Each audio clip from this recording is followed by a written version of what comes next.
Alright, so today I'm going to show you how to use the Hypershade. So the Hypershade, I'm just going to go over the basic menus because I can't believe I haven't gone over the basics of how the Hypershade works, because this is how we apply materials. And again, I mean, this is for complete beginners. I know there's a lot of you who've already gone to school and know about Hypershade and things like that, but there's people out there that don't know about it. So just a quick overview about the menu. Alright, and then the next lesson I'm going to show you how to apply materials. So this one's just menus and settings, so nothing big here, so something very simple.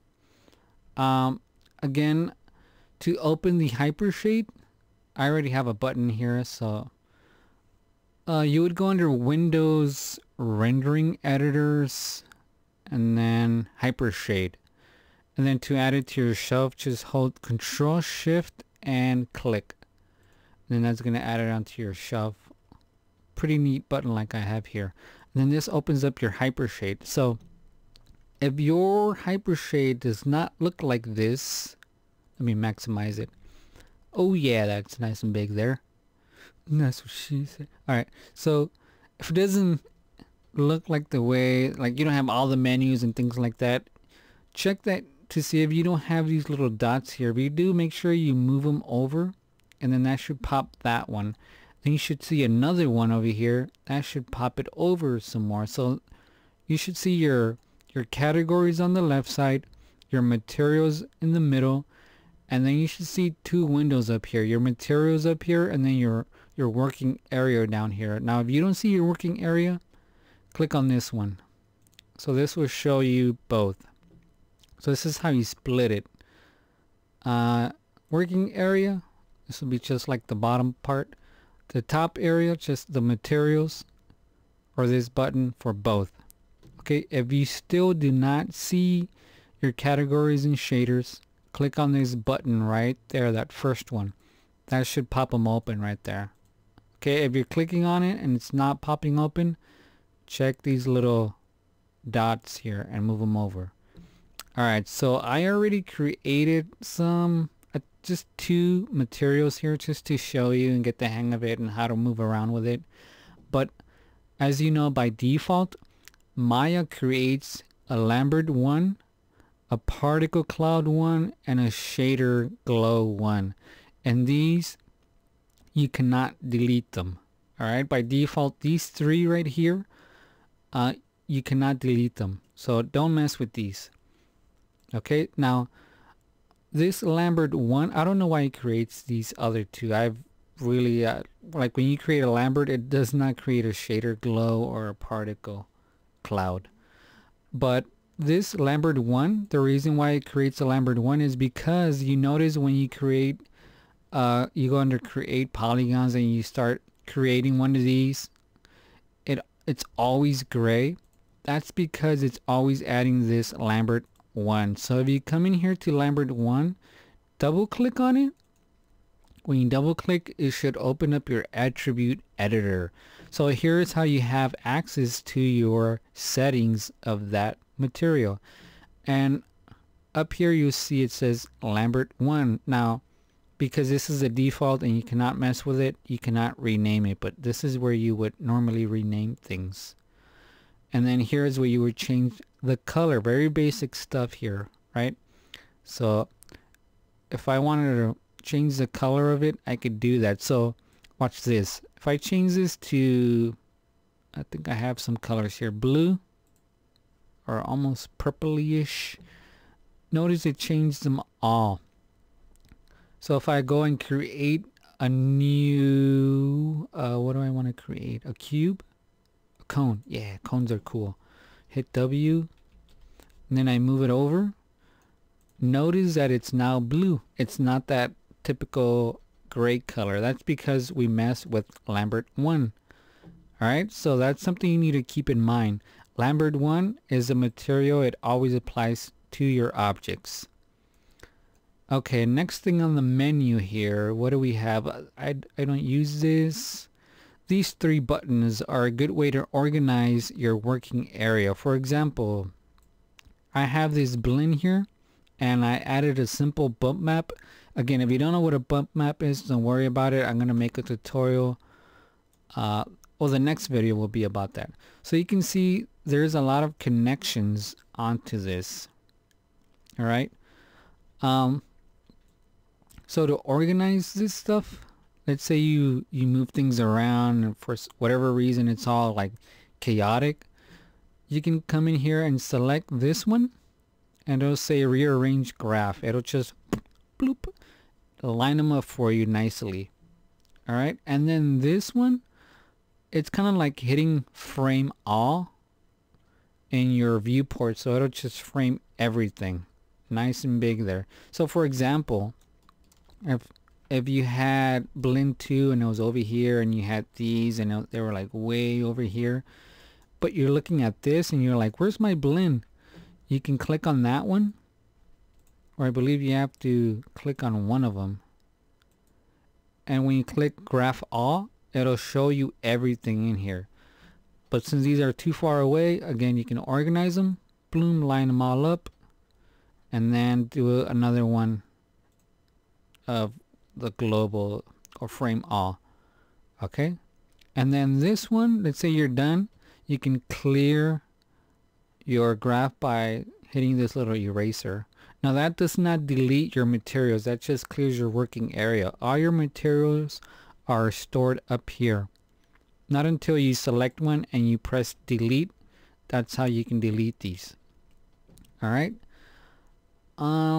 So next thing, these are, I don't think I mess with these. These are like if you want to see other connections, I don't recommend pushing these. I'm just not even going to get into it.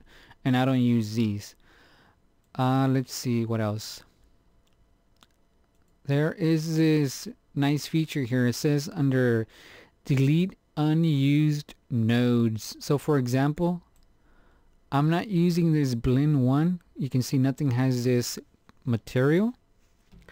I'm not using blend 2 because nothing looks gray, but I am using Lambert 1. So what I can do to optimize my scene here, I can go ahead and hit edit, delete unused nodes, and that'll delete, it will actually delete all the materials that I'm not using in my scene.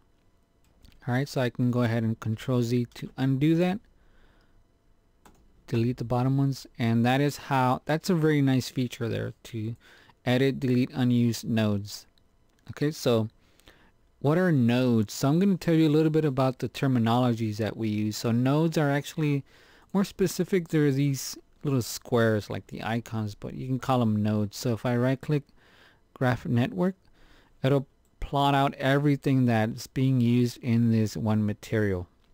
So these are my nodes, right? And also we call these shaders. So if you're not familiar with like what a texture is, what a shader is, what a node is, texturing is actually adding an image to your object so that it looks realistic. That's usually what, when we say texture your object, that's what we refer to. Okay, if we say, you can also say procedural texturing, which means we're going to be texturing only using these materials right here that Maya gives us. So that's another thing that we're going to look at in the next video. So right now it's just how to maneuver around, but later on you get used to the wordings and what we're going to refer to them as. But these are materials, and they're also more specific, they're shaders, because they all shade things, right? They all shade your objects. So for example, I don't have it here, but if you go over here to these little tabs, you see this shading group. These are your shaders. So they're assigned to each one of your materials that I have here. So each one of these has a shader. So for example, if I come in here and I'm going to try to find the shader one that's applied to that one. It's not that one. It's not that one. Oh, it's one of them that I can't delete because I'm using Lambert 1. So I'm going to go ahead and plug it on this one. So I'm going to show you what happens sometimes. So I'm going to assign a material, you can just right click on it, say, and just click and drag to assign material. I'm going to remove this wireframe shaded. Or you can also say I want to assign this one to that same sphere. I could middle mouse, click and drag it over to that object and release. So just middle mouse, click and drag, and that'll apply that material. Middle mouse, click and drag.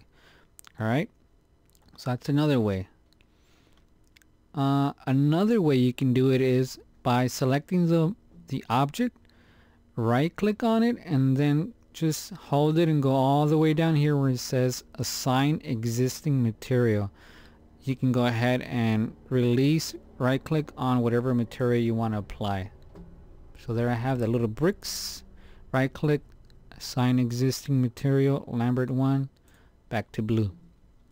Alright, so I was going to show you what happens when you delete the shader. So there, now I applied this one. This one I can mess with. So if I delete the shader, I don't know which one it is. Probably that one. Okay, there you go. So you can see it's no longer shaded. But I am not on wireframe mode. I am on shaded mode. So if you come in here and see shading, you see it says smooth shaded. If I go to wireframe, that's wireframe. So if I press 5, how come I don't see like the shade? I don't see shaded mode on. That's because I deleted one of these. So I just want to let you know, be careful when you delete these. Or actually when you look at these, do not delete these. Okay, this is what gives it that shade. So it doesn't matter what color, what material, what texture you apply. If you delete these shades, you won't see any flat surface on it. So sometimes you get that and you're like, what's going on? The easiest way to fix it, go back to your materials tab and just apply it again. So right click, assign material, and then there it is. But also you have to turn on your texture. So press 6, and then that's how you get it working again. Or you might have to just go ahead and create a new material here. Alright, so next thing is here you find under textures, you'll find all of your files, or actually all of the textures. This is actually where you find your texture. So here I'm applying this bump map and I had to bring it in as a file. So you'll find all your files here. So if you have if you color, like for example the ninja, you go under textures, you should see all the JPEG that you created in Photoshop to add coloring or textures to your objects. Alright, so that's where you'll find them all. Utilities, here you find for example attributes about the material, like this 2D placement. Again, do not delete these 2D placement. This tells Maya how to apply the material to your object. Alright, so I never mess with this. Just go in here into your bump map. This will give you like access to, let me graph this. It's the exact same thing we have here, but here they're in categories.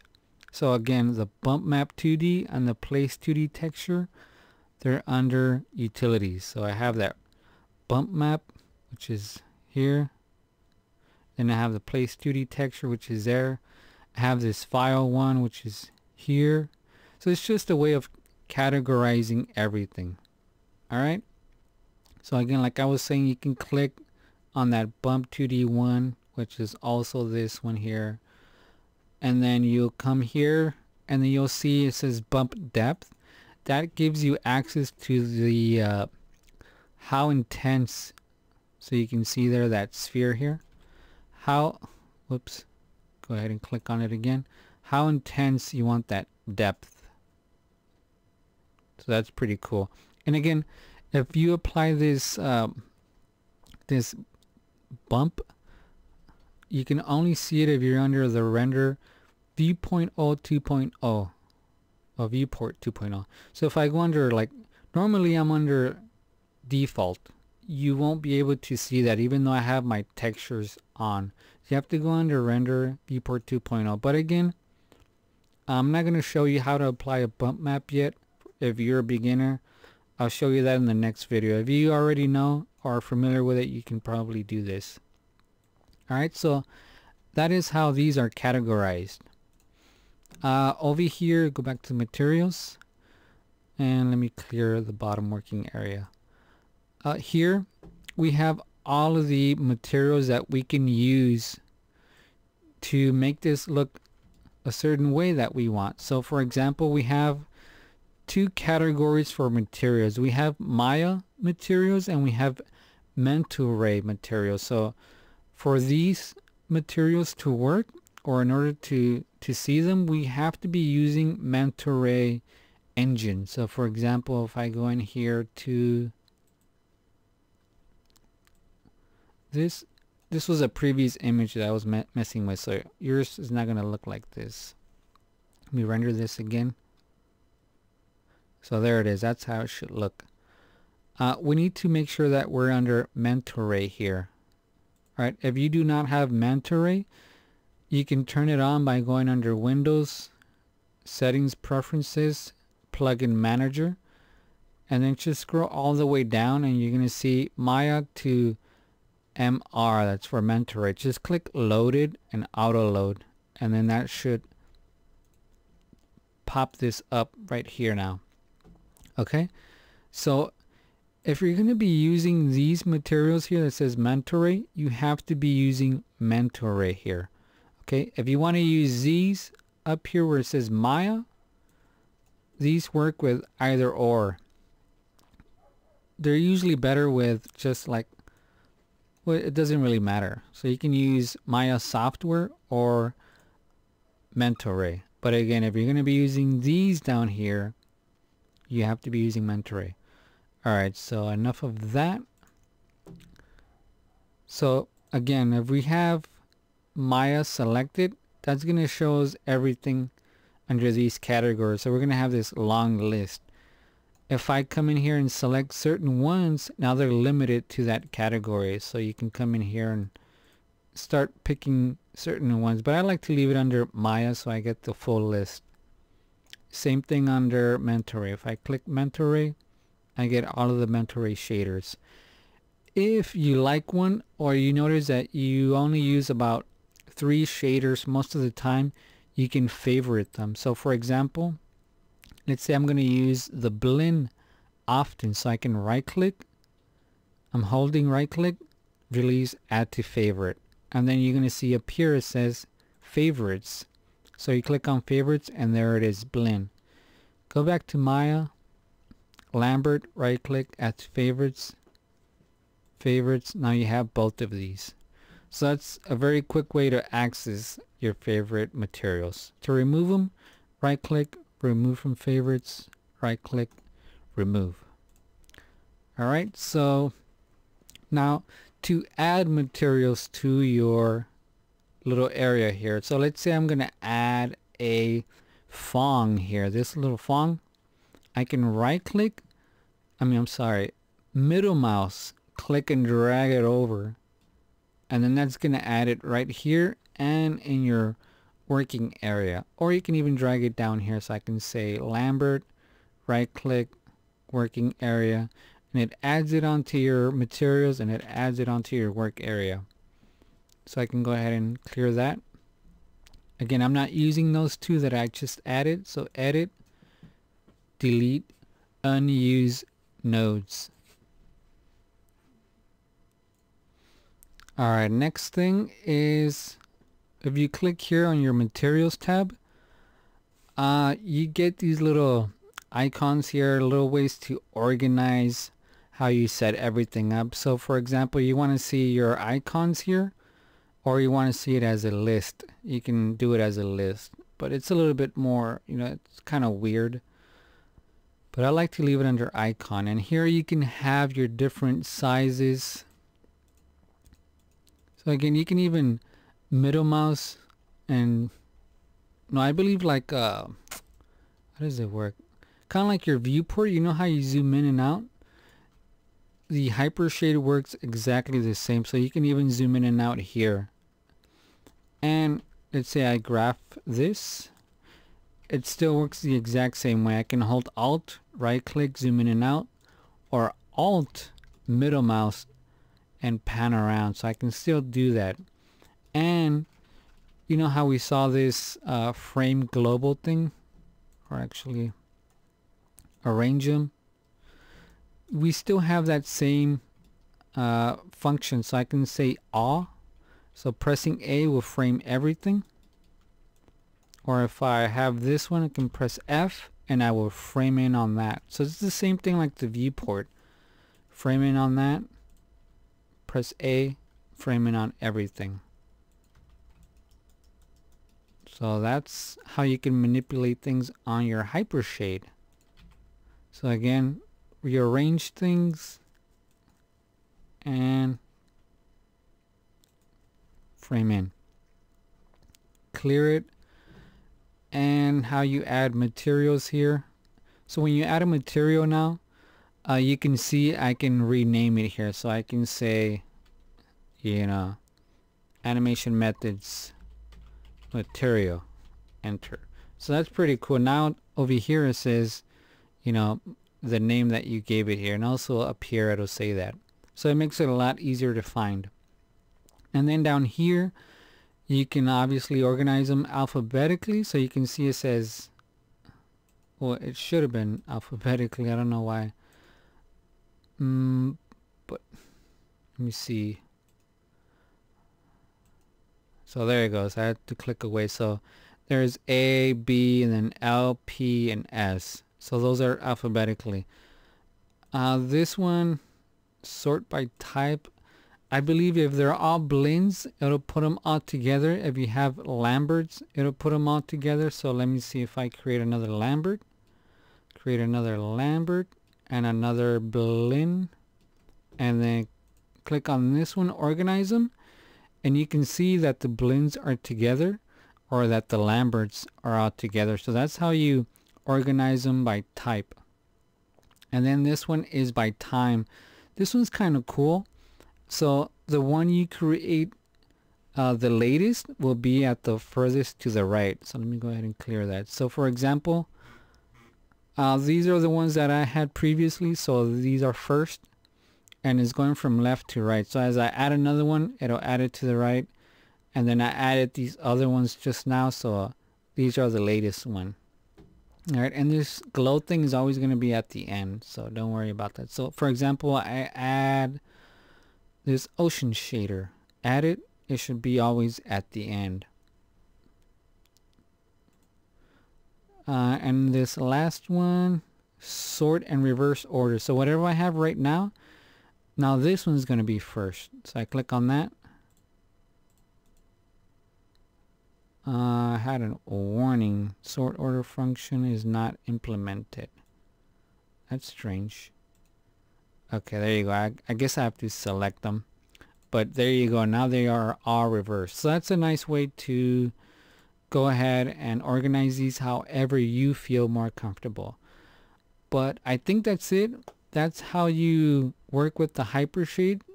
It's kind of easy. I mean, you can just, you know, you middle mouse click and drag one. I can middle mouse click and drag it to that one. There it is. I can right click, assign anyone that I want. I can assign that blend one with that pattern. There it is. I can graph whatever plugin things that has it here.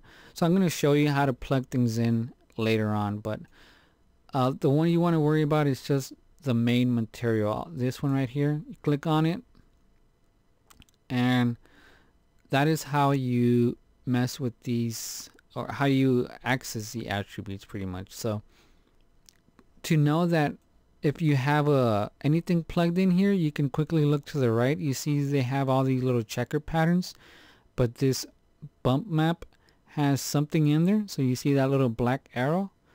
That means you can click on it and there's something in there. So you see I have an image in there that says bump map, and it's a JPEG. And here's a little sample of the image that I have.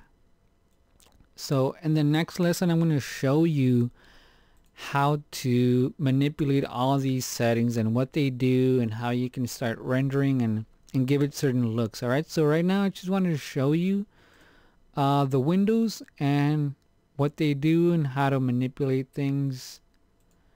See, so I'm using these materials or shaders, however you want to call them. These are the only ones I'm using, so that's the only thing that was left. So that's it. Hopefully you guys get the hang of the Hypershade. Very simple, nothing complicated. Alright, so leave a comment, anything that you want to learn about the Hypershade. But in the next video, I'm going to go ahead and show you how to work with materials and their settings and rendering them. Alright, so I'll catch you guys later.